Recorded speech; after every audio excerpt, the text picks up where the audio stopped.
Bienvenue au Centre international Espérance et Vie, le centre où les personnes découvrent et entrent dans leur destinée en Christ. Nous allons poursuivre notre thème. Donc, nous avons fait une petite pause et nous revenons avec force, avec la force du Seigneur. Nous continuons notre épître aux Hébreux. Nous arrivons au chapitre 11. Au chapitre 10, il dit « Mon juste vivra par la foi ». Et le chapitre 11 commence par la définition de la foi. Il dit, or la foi est une ferme assurance des choses qu'on espère, une démonstration de celles qu'on ne voit pas. Pour l'avoir possédée, les anciens ont obtenu un témoignage favorable. Donc dans ce chapitre, c'est une liste.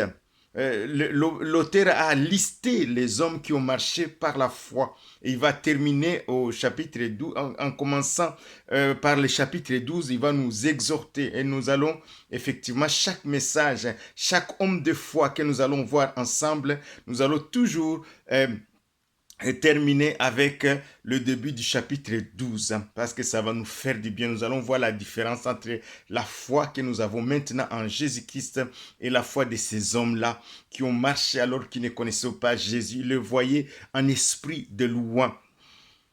Il dit, c'est par la foi au chapitre 11, verset 3, il dit, c'est par la foi que nous reconnaissons que le monde a été formé par la parole de Dieu, en sorte que ce qu'on voit n'a pas été fait des choses visibles. C'est extraordinaire. C'est un verset, si nous traînons sur ces versets, nous pouvons facilement exploser en sautant parce que la foi nous donne une connaissance supérieure. La foi nous permet de reconnaître que le monde a été formé par la parole de Dieu. Donc, nous allons découvrir, nous allons tous ensemble parcourir la parole de Dieu ensemble et nous vous invitons à prêter votre oreille. Parce que cette parole qui va sortir, c'est la parole de Dieu que nous allons méditer, va créer en vous la foi qui va te permettre de saisir l'invisible et de le ramener dans le visible. C'est par la foi que nous reconnaissons que le visible vient de l'invisible et c'est par la parole de Dieu qu'il y a une connexion entre les deux. Donc nous pouvons vraiment prêter notre oreille. Nous allons commencer par le premier homme qui a marché par la foi et son expérience est tragique parce que c'est Abel qui a été tué par son frère. Et la Bible dit, c'est par la foi qu'Abel offrit, donc au chapitre 11, verset 4, c'est par la foi qu'Abel offrit à Dieu un sacrifice plus excellent que celui de Caïn. C'est par elle, donc par la foi, qu'il fut déclaré juste. Dieu approuva ses offrandes et c'est par elle qu'il parle encore quoique mort. Alléluia. Oui, c'est les deux premiers enfants d'Adam et Ève, donc Caïn et Abel. Abel a suivi les règles. Il a suivi les règles de Dieu. Il a suivi ce que Dieu a fait. Donc, dans Matthieu, nous découvrons dans Matthieu au chapitre 23 qu'Abel est appelé par Jésus. Il est appelé par Jésus le juste. Il dit au chapitre 23, verset 34, il dit, c'est pourquoi, voici, je vous envoie des prophètes, des sages et des scribes. Vous tuerez et sacrifierez les uns.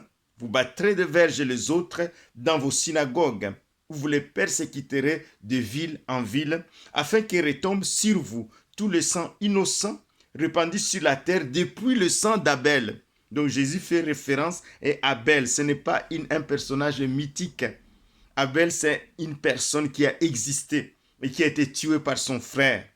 Le juste, jusqu'au sang de Zacharie, fils de Bérachi, que vous avez tué entre le temple et l'autel. Donc, on voit que le sang qui a été versé, le sang depuis Abel, il y a des gens qui s'amusent à verser le sang des hommes.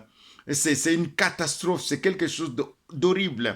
Sans le pardon de Christ, tu descendras en enfer. Pourquoi? Parce que Dieu a créé l'homme à son image. il est interdit à un homme de verser le sang d'un autre homme. Et tu ne penses pas qu'en versant le sang d'un autre homme, tu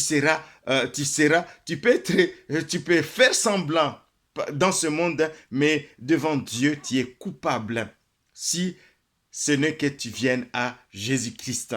Donc, Abel est appelé par Jésus le juste, le prophète.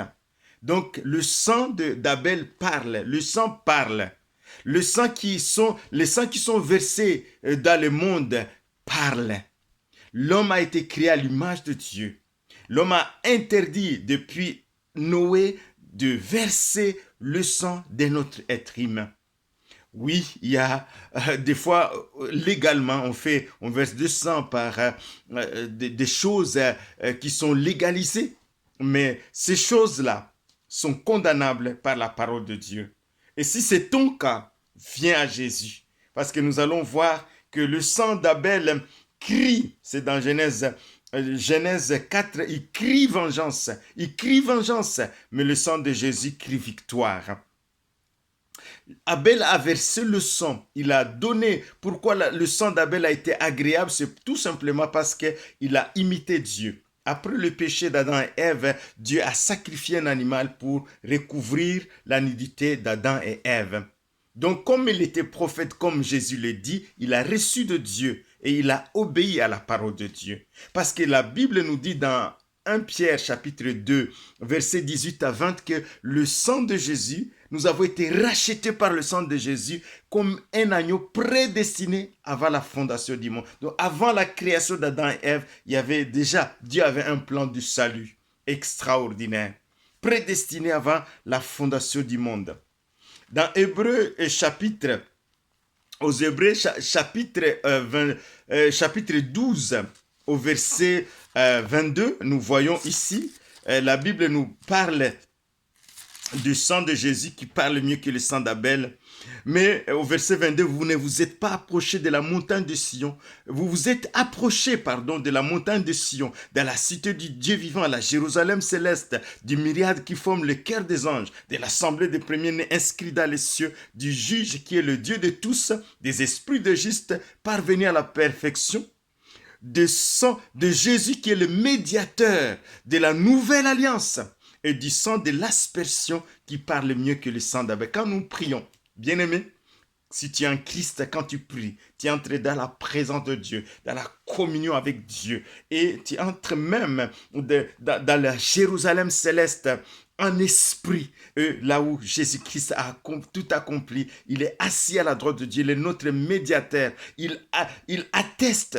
L'œuvre de la croix parle au ciel. Tu viens en Jésus-Christ devant Dieu, comme devant Dieu, et Dieu te voit juste devant lui. Et tu peux réclamer tout ce qui concerne le juste. Le sang de Jésus parle mieux que le sang d'Abel. Alors que le sang d'Abel parlait vengeance, parlait colère, et parlait jalousie. Le sang de Jésus parle libération, guérison, parle la vie éternelle, parle pardon. Amen. Le sang de Jésus, pardon. En Christ, nous sommes pardonnés de tous nos péchés. Dieu a oublié nos pardons, nos péchés. Même si le diable peut, les pensées des actes que nous avons commis peuvent revenir dans nos pensées, nous devons savoir que tout a été oublié. Amen. Le sang de Jésus ôte le péché.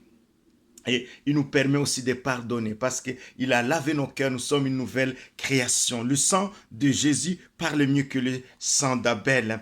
Et c'est pourquoi la Bible dit dans toujours Hébreu, nous terminons cette méditation avec le chapitre 12 et dit maintenant, parce que nous donc aussi, il vient de parler des justes de l'ancienne alliance. Nous aussi, puisque nous sommes environnés d'une si grande nuée de témoins, rejetons tout fardeau et le péché qui nous enveloppe si facilement et courons avec persévérance dans la carrière qui nous est offerte, ayant les yeux tournés vers Jésus, le chef et le consommateur de notre foi, qui, en vue de la joie qui lui était réservée, a souffert la croix, méprisé l'ignominie et s'est assis à la droite de Dieu. Jésus a payé. le prix. Il est mort pour tes péchés, pour mes péchés. Il est ressuscité. Il est aujourd'hui assis à la droite de Dieu. Quand nous prions, nous entrons dans la présence de Dieu avec assurance parce que Jésus a payé et il est là pour attester que c'est oui, amen. N'est-ce pas beau la nouvelle alliance? Nous bénissons Dieu et nous avons les yeux tournés vers Jésus. Seigneur, nous avons nos yeux. Je ne sais pas ce que tu traverses. Je ne sais pas ce qui t'angoisse aujourd'hui. La Bible dit rejeter tout fardeau, tout péché pour courir parce que la carrière, la vie est éternelle, la bénédiction est éternelle, la guérison est éternelle, la prospérité est éternelle. Donc tout est éternel en Christ de la nouvelle alliance. Bénissons Seigneur. Merci pour ta grâce. Merci pour cette nouvelle alliance. Merci pour le sang de Jésus qui parle mieux que le sang d'Abel. Merci pour mes bien-aimés, Seigneur, qui sont rachetés, ceux qui ne te connaissent pas, qui te connaissent. Je prie, Seigneur, que nous réalisions, Seigneur, la puissance, la gloire de la nouvelle alliance, que nous nous approprions quand nous venons dans la présence de Dieu pour recevoir, parce que Jésus est à la droite de Dieu. Il est notre souverain sacrificateur. Il prie pour nous, mais il atteste que ce qu'il a fait est oui. Amen. Nous pouvons entrer avec assurance. Entre avec assurance. Sois secouru dans tes besoins. Au nom de Jésus, sois guéri de ton mal. Sois guéri de ton maladie. Sois libéré de tes chaînes. Sois vivifié par la présence de Dieu. Au nom de Jésus. Sois béni mes bien-aimés. Et à bientôt. Au revoir.